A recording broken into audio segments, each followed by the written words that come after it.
for us to go through something like this and exchange thoughts and ideas. I welcome my very amazing guests who are going to be talking on this forum.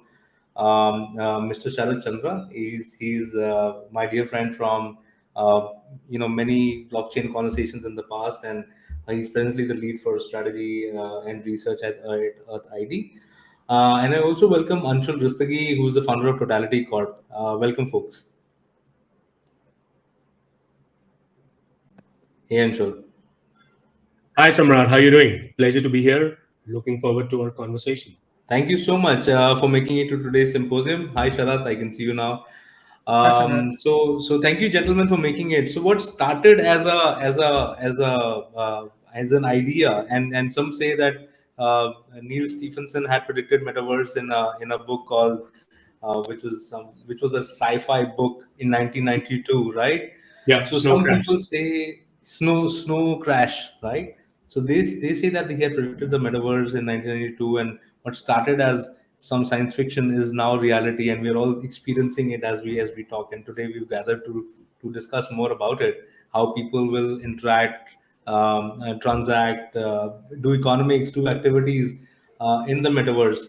So I wrote an article a few days back in Economic Times, and the way it was described is that and I did some independent research, did some interviews as well. So all I could say is that the real charm, the real driver of adoption of metaverse would be economic activities, which would happen eventually in metaverse within the participants who come along.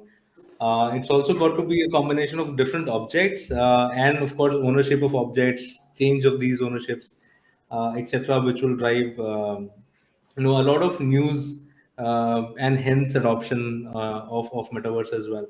So I would bring you in both one at a time, and maybe let's talk about your perspectives on the metaverse, and what are you doing currently in this space, and how would you want to see metaverse shaping up as a human experience, as an economy, as an ecosystem in general.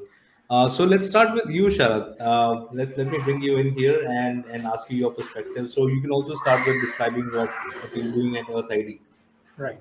So I am leading research and strategy at EarthID, a decentralized identity management platform. And identity is a key component of the Web3 stack as well. So that's where our main focus is. Now, coming back to the metaverse, right? So there's a lot of hype and hoopla around metaverse, but I would like to maybe throw in some element of skepticism and maybe a reality check, if I can use that term, right, and say that, quote one observation by the head of Intel's accelerated computing and graphics group, and the gentleman heading that group says that, his name is Raj, he says that we need 1000x increase in computing power.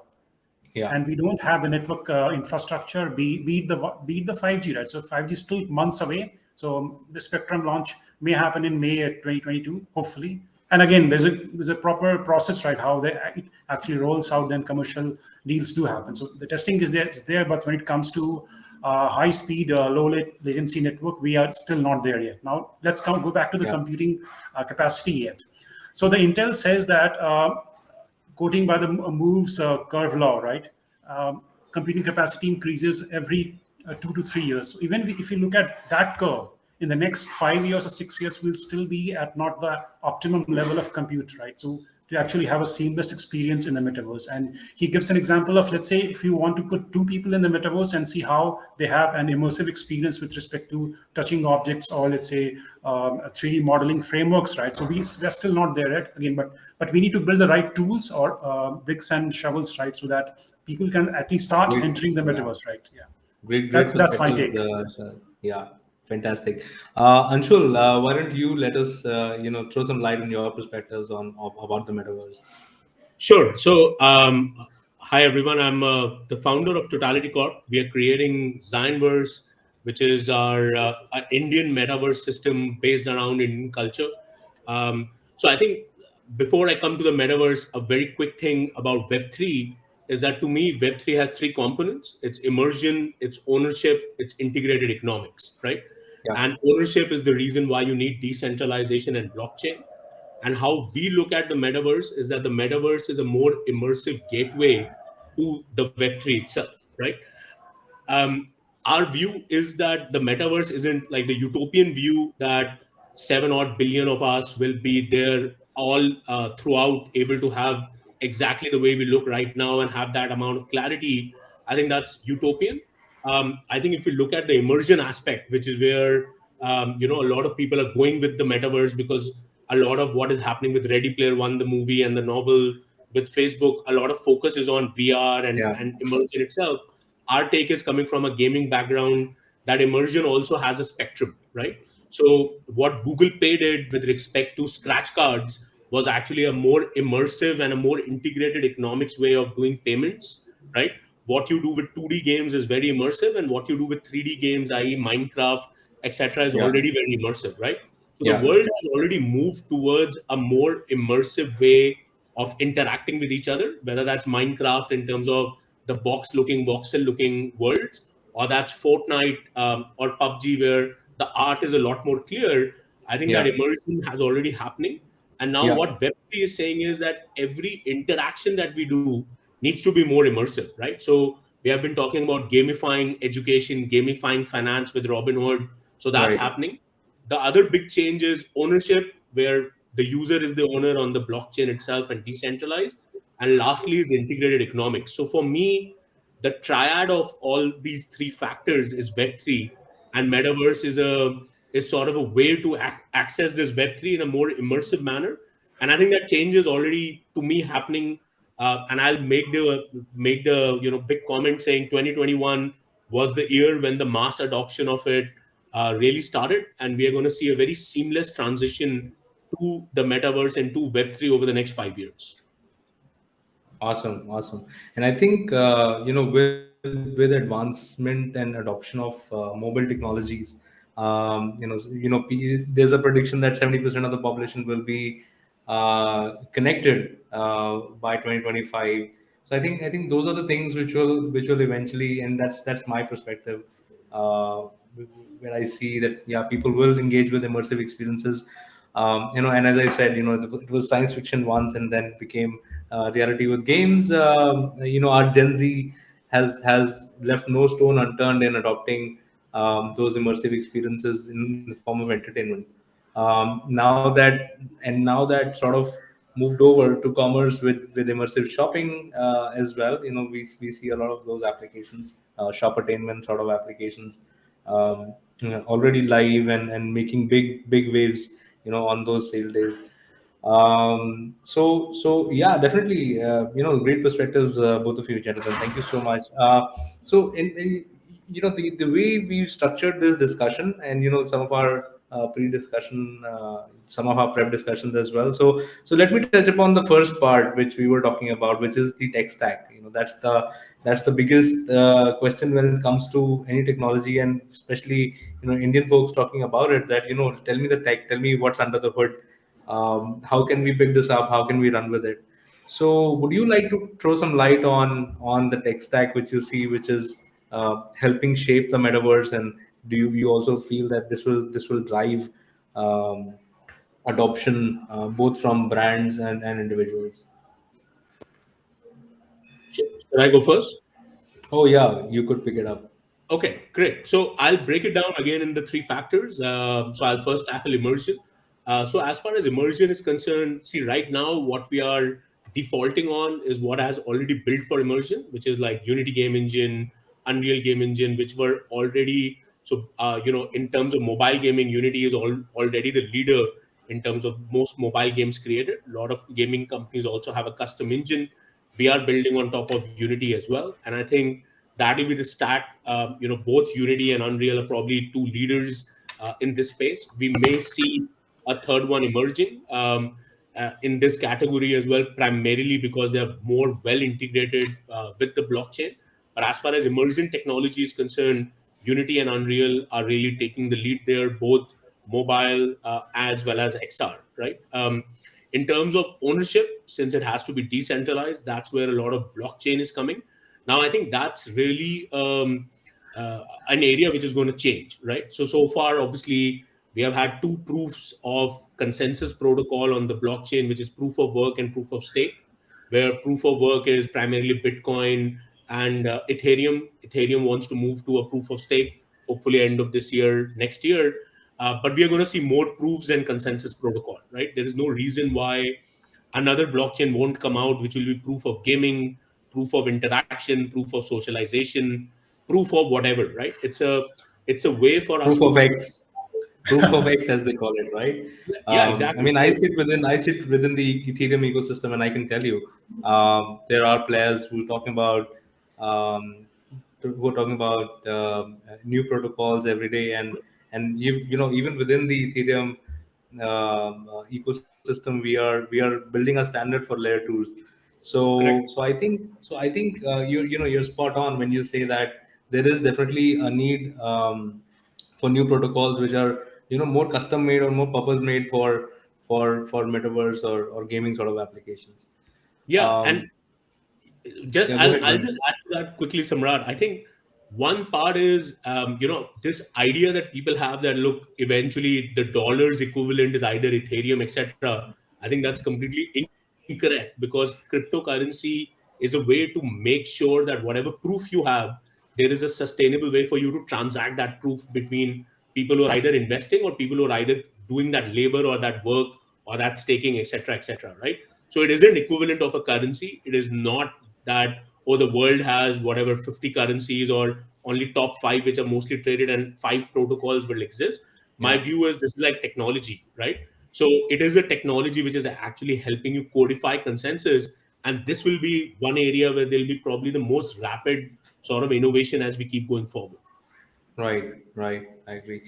Sharat, at this point, let me bring you in, and you already expressed some pointers about the tech being ready, or you know, the roadmap towards the tech which is required for adoption of metaverse or metaverse applications, if I may say.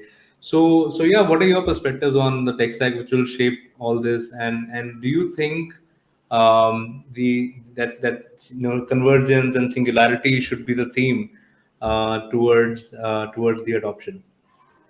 Yeah, definitely. In fact, to add to your point on singularity, right? So I think this is more like a point in time. Metaverse is going to be a point in time rather than a utopian space as well. If we look at some of the layers of the stack, or maybe some broad layers of the metaverse itself, it's going to be roughly 6 to 7, where we have infrastructure, where you have cloud, edge, Wi-Fi, 5G, right, and GPU. GPUs, but that's where Intel is trying to bridge the gap between the current compute what we have with the application of AI. But again, that's a different discussion altogether.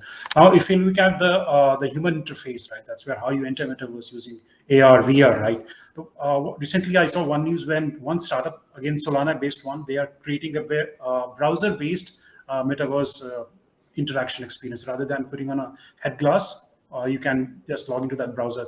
I think the name of the project is called Portals. I mean, I need to get the name right now. Decentralization, as Anshul pointed out, and again, the creator economy is one area where you will see a lot of meta commerce happening, right? And that's why all these big techs are already moving into that space, right? Yeah, And when it comes absolutely. to discovery experiences, again, when it comes to, let's say, touching and feeling objects in the metaverse, that's why a lot of 3D or maybe spatial computing and 3D modeling frameworks will be applied extensively. Awesome, awesome.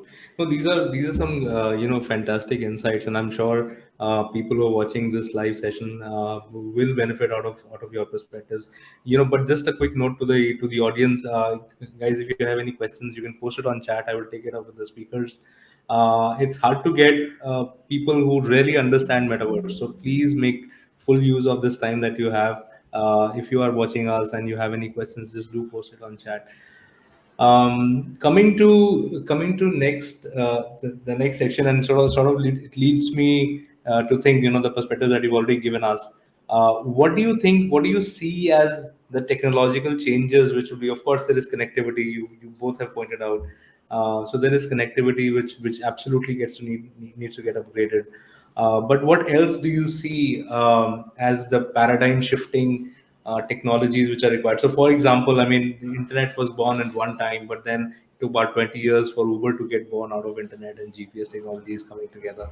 So what all do you think is really required for a real blockbuster metaverse application to come out, or a big metaverse to come out, and people just thronging to it?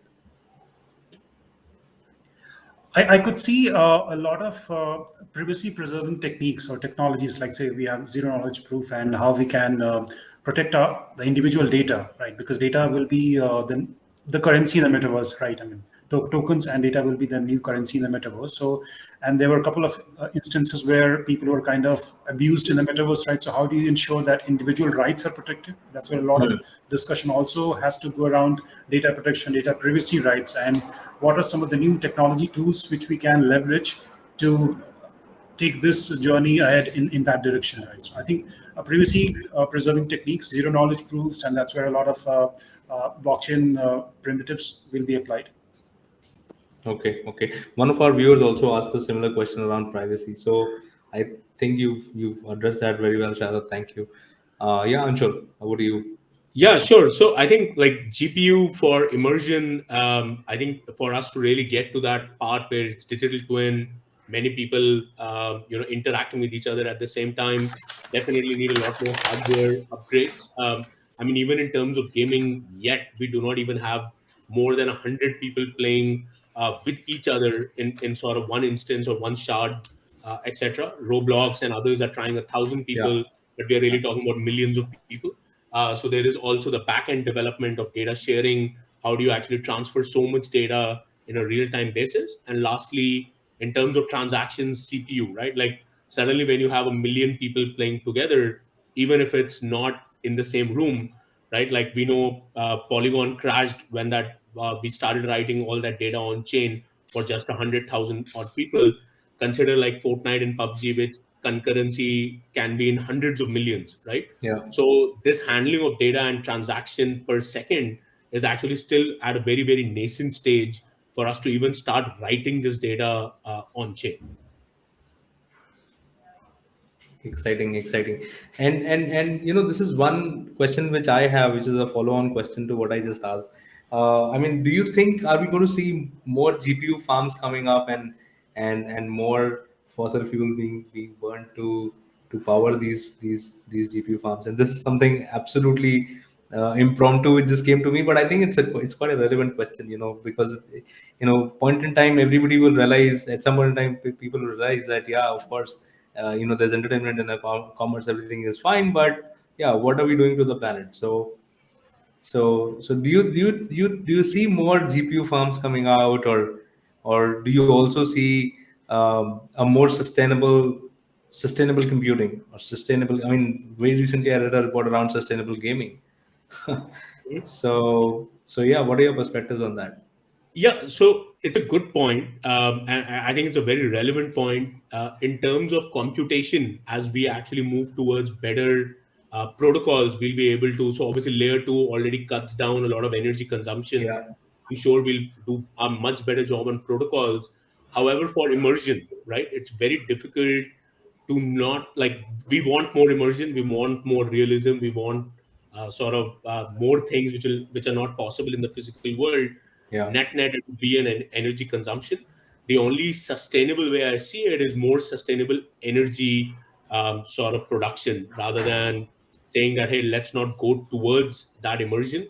It's very difficult to find, like there'll be more efficient ways in which the marginal energy consumption will keep reducing for the marginal game in immersion, but it'll still be a net energy consumer, right? So I agree, it's a very big point where we would have to figure out more sustainable energy production than not go towards the higher immersion route, in my view. Right. And just to add to Anshul's point, exciting. so even Intel, they were supposed to launch their Arc GPU sometime in the first quarter of this year, but again, they have kind of delayed that because there's a global mandate to reduce carbon emissions, right? So that's already implied pressure on all technology manufacturers and semiconductor manufacturing companies as well. So I think these broader global mandates will also have repercussions on the way technology improves or progresses. Yeah. Right. Right, right. Awesome, awesome. No, you guys fared very well on that impromptu question. Thank you so much, guys. And the next one, which I have, the question which I have for you, and Sharat, this time we'll start with you. Which are the technology areas that are key to improving user experience and providing unique digital experiences to people who want to come join metaverse platforms? I think a lot of, I would say, human-centric experiences, right? I mean, how you can, let's say, use maybe even a smartphone to have the same or right kind of experience by using the VR glass, right? So technologies or experiences which can bridge that divide or bridge that gap will be more kind of act as an enabling layer or enabling tool for people who are joining the metaverse for the first time, right? And that will also add to a lot of personalization, and that's where a lot of maybe Right. AI and modeling, data modeling techniques can also come in. Let's say you enter a metaverse and you get the right pop-ups, or let's say things you want to do in, let's say, in commerce, right? So those technologies will be kind of paramount importance. Exciting. So Anshul, the same question to you, but let me sort of give you a little more to sort of add to the points that you expressed. So while we talk about the technologies which will enable that user experience layer, do you also see a sort of a similar adoption curve like we saw for the internet? I mean, all of us are from the generation which saw that brick-like looking telephones transforming into smartphones, and the way we use our phones right now. So imagine that adoption of internet, and now it's a household thing, and now we're talking about how do we get the next 500 million people online in India, etc. So do you think that kind of an adoption curve for metaverse application as well, and then talk about user experience and the technology is shaping it? Or do you see a hockey stick sort of adoption curve here, where you will just one fine day we will have a J stick curve, which is very exponentially growing? So what do you see? What do you see there for adoption? So I think, see, my view is a little bit different than the consensus view with regards to this immersion. I actually think that metaverse is going to be a mobile first, ubiquitous experience. It'll be mobile first, web first, rather than VR. I actually think VR is going to be the smallest part, and I can discuss about that in detail in case that's of interest. So my between the two scenarios you gave, I think we're going to see a very seamless adoption to the metaverse. I already know tons of banks, consumer companies, which are working on virtual branches, goods stores, etc., where the comparison is given the what we have in the website with respect to something that looks good and is good UI. Can we make it more immersive on the immersive part of it, right? And obviously that's one part of the user experience. The other part is we should not also forget decentralization, not just from ownership but also from labor, right? So there Yeah. are already companies working on, let's say, decentralizing customer service, right?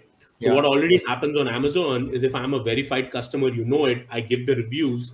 But right now there is no incentive for me directly to actually keep writing reviews on Amazon, right? What people do is companies will give you a discount card, etc. All of that, when it becomes tokenized, is going to improve customer service by a magnitude, right? Yeah. Imagine earning money, being a verified customer, writing a review, good or bad, and actually people now, rather than having fake reviews, etc., have someone who genuinely owns the product and has given the review. And it's a system. It is not an agency which goes out and gets 1,000 people give sort of fake reviews. And then I can do even a one-on-one call if required with this customer to actually understand whether that's product use, etc., rather than Yeah. employing customer service people who are in thousands. So user experience, even with these, is going to kick up a notch because of decentralization of labor. Right. Agree. Yeah, Sharat. Yeah, so I would like to add one point to Anshul's suggestions and thoughts, right? So if you want to see a hockey stick kind of adoption or growth of metaverse, as far as India is concerned, we need to also have the right policies in place to begin with, right? Right. Very interesting And point. Yes. and a long-term horizon of in how this entire space is evolving, and we can't look at one aspect where, I mean, if you look at the recent development where one of the regulators, they're kind of anti tokenization and anti virtual digital assets. So that approach, I'm not sure how that will translate into broadening our vision from, let's say, Vedas to metaverse. So if you want to position India as the next superpower when it comes to Web3 era, we need to be cognizant of the fact that our policies are also fine-tuned in that direction, so that Yeah. our journey from, let's say, Vedas to metaverse also Yeah. happens in the right way, and we don't end up being the back office of the world, right? So Yeah. that's one No, part, and I think that's a very interesting perspective, Sharat. and that's where I mean, maybe we can look up to let's say Korea for that matter. They have already laid out plans for the next 5 years. They have already created a fund how they will invest in technologies enabling Right. metaverse, right? So we also need to kind of have a similar approach, a very innovation friendly approach, so that we don't lose sight of what lies ahead. Absolutely, absolutely. No, I completely agree. But we've all experienced the exponential or ballistic growth of Pokemon Go. We've all seen it. That it just took off. It didn't take any time. It just came out of nowhere, and it was already a rage. At points, I saw people importing phones and whatnot, just to get on board, in countries where it was not launched yet. So I think, so on one side, on one side of the market, there is, of course, there is people who want services like these and who want experiences like these, and then on the other side is the tech providers. And then there are, the commerce or the interaction layer, where we see, where we see, companies coming on board. They're hopping on board the metaverse bus, and they're saying, oh, you know what, we're setting up. We also saw an embassy being set up recently, right, in the metaverse. I think, and it's sort of, now let's take our discussion to a direction where we also sort of do some crystal ball gazing. I while we have been chatting, while we've been having this conversation on this session, we have been addressing as the metaverse. Now that singularity in metaverse is still not there, right? And I don't see it anytime in the near future, where we say, okay, there's going to be one metaverse. So what are your perspectives on that? Are there going to be million metaverses, or are there going to be, is there going to be one, or are we going to see uh, multiple getting launched, and then mergers and acquisitions and whatnot? So what are your views on that? So I think maybe you can draw a parallel with the way blockchains work, right? There's no one blockchain ruling all, so there'll not be one metaverse ruling all. So the crux would be an open metaverses using right open standards, interoperability tools will kind of shape the momentum of metaverse adoption going forward. So you might see big techs creating their own maybe siloed ecosystems, but again, the adoption will actually happen when you create open interoperable systems. So I agree Interesting. with Sharat as well. There will not be one metaverse. It will have to be an open standard. However, from what we see with digital economies in Web 2, right? The one thing we should think about why is Web 3 also very powerful is that humans really care about two currencies, right? One is our social currency. The other is, Yeah. I'll just call it tangible currency, which money is also part of, right? And what we have seen is in the digital economy, there are two systems. We have the likes of Amazon, etc., which are really focusing on the tangible currency and money and goods, which are tangible. And then we have the likes of Facebook, Instagram, or TikTok, etc., which are really looking at the social currency. And Web3 is actually going to combine them, right? Which is also why it's very powerful. But what that implication is in terms of metaverses is that you have now magnified the network effects, right? By magnifying the network effects, truly this monopoly of super apps, which people have been talking about and so far has yet only been seen in China, it's very possible, in my opinion, that we probably end up having just instead of one, maybe 10 metaverses, which are really big. And then we have a number of really small ones which cater to super niche. But it is going to be a very, very sort of barbelled world because of the combination of social currency and the tangible currency all in one ecosystem. Exciting. No, I think this discussion is turning out to be more interesting than I had ever thought it would be. Thank you so much, guys, for your interesting perspectives. Let me ask you the next question that we had put up. In enabling metaverse applications, what exactly is the role of software engines, tools to produce virtual content and assets, and next generation networks? Anshul, let's start with you now. See the role role of software and creator economy, what we have already seen, and this is the path we are also taking, which is that user generated data and is going to be the way that you actually get the most sustainable form of experiences and content, right? Obviously, there will always be a space for the likes of Netflix, where it's higher production value, etc. But really, what we have seen with TikTok, with Snapchat, etc., with YouTube, is that user generated data is going to be big, which means that we have to create a lot of software and tools to now enable people not only to create 2D content and video content, but gaming, 3D interactive content, right? So we have just kicked up another notch in terms of complexity, right? Now, also what we have to remember is I also came from an era where I could have never for the love of my life thought that I could do video editing, right? But TikTok made it so easy, Snapchat made Yeah. it so easy to start putting 3D effects that even my mom uses it for all sort of video recording, right? And the same thing, by the way, is going to happen with gaming content. Right now, it seems so difficult that someone will produce a 3D model, add interactive Yeah. layers on top of it. But I think the goal is very clear, right? Companies are already trying for it, and so software will be the enabler of sort of the doing this. Whatever else we have talked about software before for immersion, etc. I'm not going to repeat it, but this is going to be the other big problem that software will solve for us, which is to enable people to create this 3D interactive content. Right. So let me add to one more point about the rise of low code or no Definitely, code so that we- movement. Right. So I could see a lot of potential of people who can create low code no code solutions, so that these new maybe tools can be leveraged by a common man on the street, right, or anyone who's not so tech savvy. Can he use low code no code tools to be able to contribute to the new metaverse economy? The way it has picked up in automation. If you look at robotic process automation, right? So low code, no code tools have a bigger role to play. And in fact, they have kind of accelerated that process of automation, where you now are looking at hyper automation rather than a routine robotic process automation. So low code, no code tools will have a bigger role to play. Awesome, awesome. By the way, I do see a pop-up about internet connection issues. So is it from my side or your side? Can you hear me okay? I can. I can. Okay. So sorry. And that's the current state, we're dealing with. So we we need major upgrades, right? So yeah, moment of fun.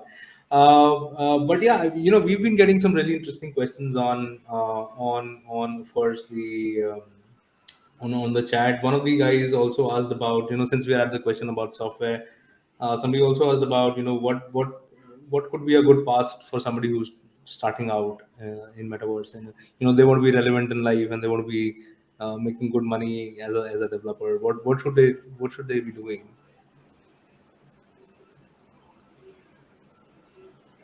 Okay, I'll take that. So I get asked this question quite a lot in terms of career as a coder. I'm only answering that. I would say two paths for you to choose if you really want to go towards the blockchain ownership and integrated economics and web sort of interface. Choose JavaScript as a fundamental. If you choose that in terms of web, you have Next.js, you have 3.js, you have Web3.js, which are great for you to really understand integrating Web3 with the current web that we have. You will also be able to move to Solidity, which is for the Ethereum network, to really build smart contracts. Oh yeah, So really have I a think, fundamental grounding in JS. And if you yeah. want to move towards more immersion, have a much more fundamental understanding of C++, then you'll be able to understand Unity, which is on C Sharp, Unreal, and get a lot more grounding of low-level compilers for this immersive world. So that will be the other path that you can choose. However, metaverse is not just for coders and developers, right? From what Sharat was saying, in fact, we are coming into a world where it'll be a lot more open in terms of the tech we have built. So low code, no code is actually going to be the way to go. And understanding the architecture of how data flows is probably going to be the primary skill set, even if you are on the development side. Right. So Okay. I think regardless of anyone's tech background or tech expertise, everyone will have a great opportunity to chime in, right? So let's say if a good marketer or a good storyteller, right? So everyone will have a space in this new world. Absolutely, absolutely. And there's one thing, since we spoke about skills which are required and what will go into making these platforms successful, I would like to add, and since we are on DSCI platform, I would like to add that element of security and privacy. I think it is absolutely required. Understand when people are fully immersed in an experience, they are vulnerable to that experience, and also at the disposal of the experiential layer that they're using. They may be using headsets, they may be using VR headsets, they may be using whatever equipment that they are. So um, we don't want to be in a situation where people's headsets are compromised. They're hacked into, they're shown stuff which was not meant for them, and their mind are conditioned in a way they were not supposed to see. So I think it could be biohacking, it could be stuff like that. And then there is, of course, there is private information.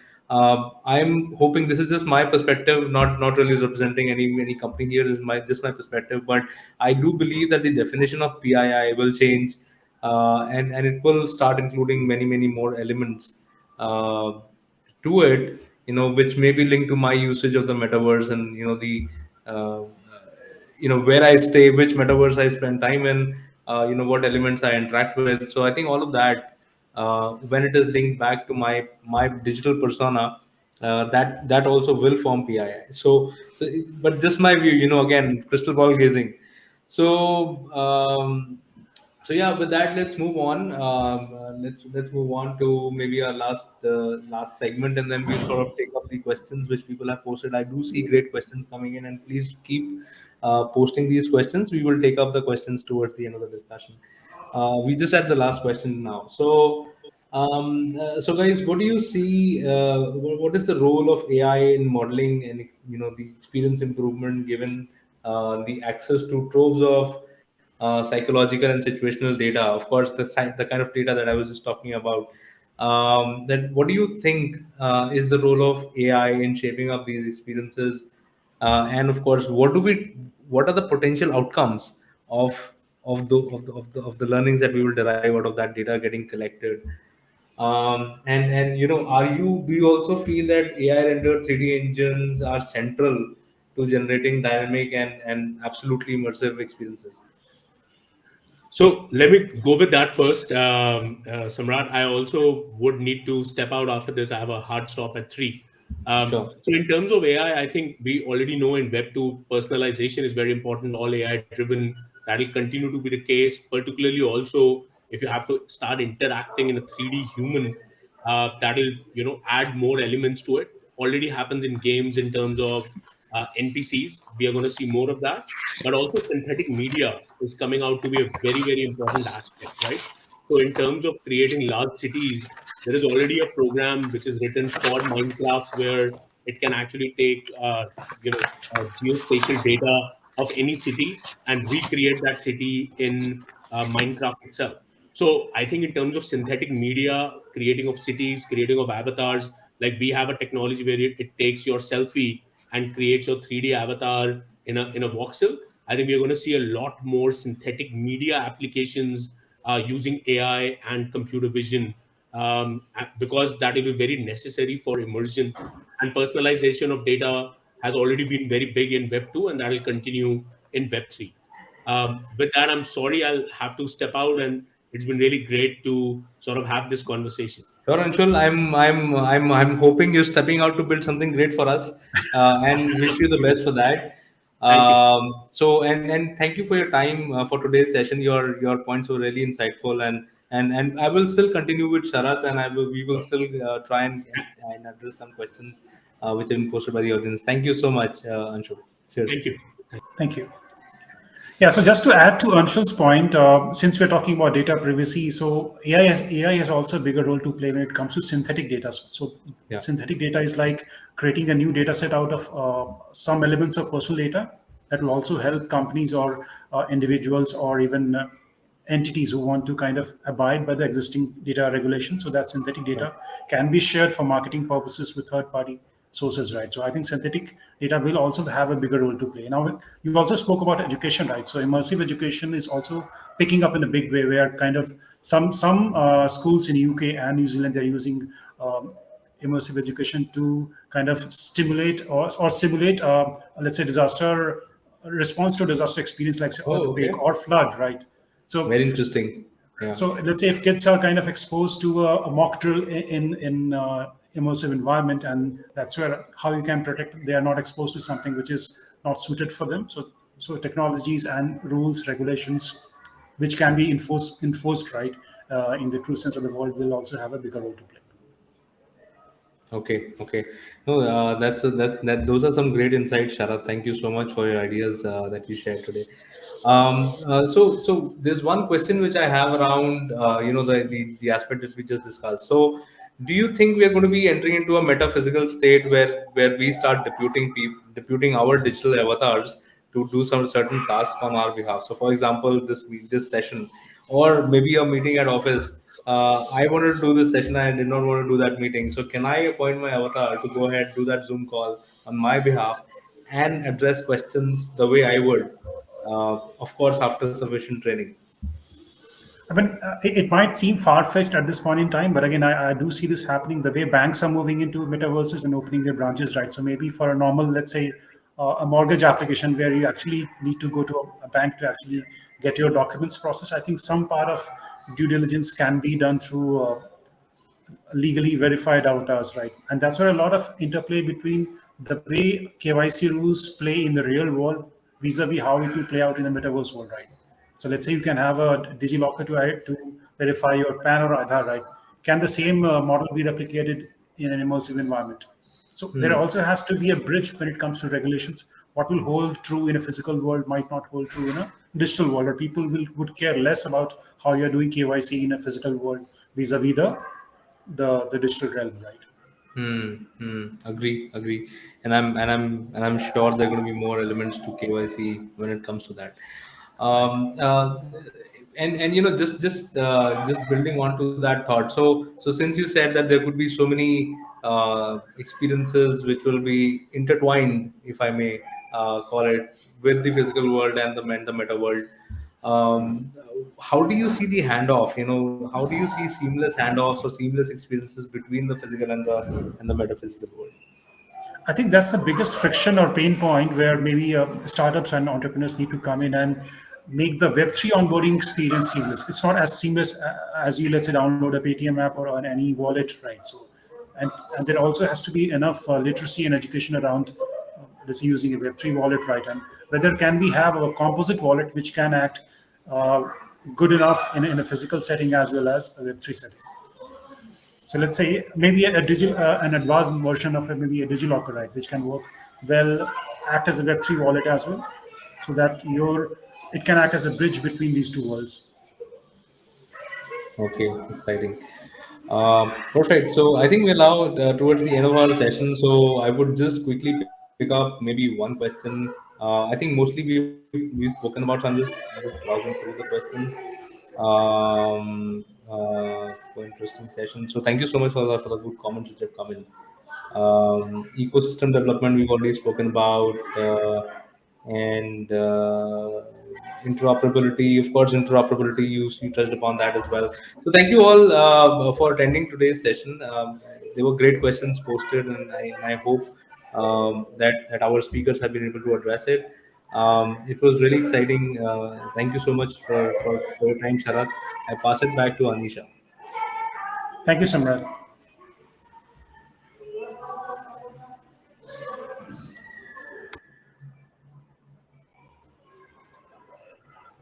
Hi, Thank you, Anisha. speakers. Thank you for that insightful session.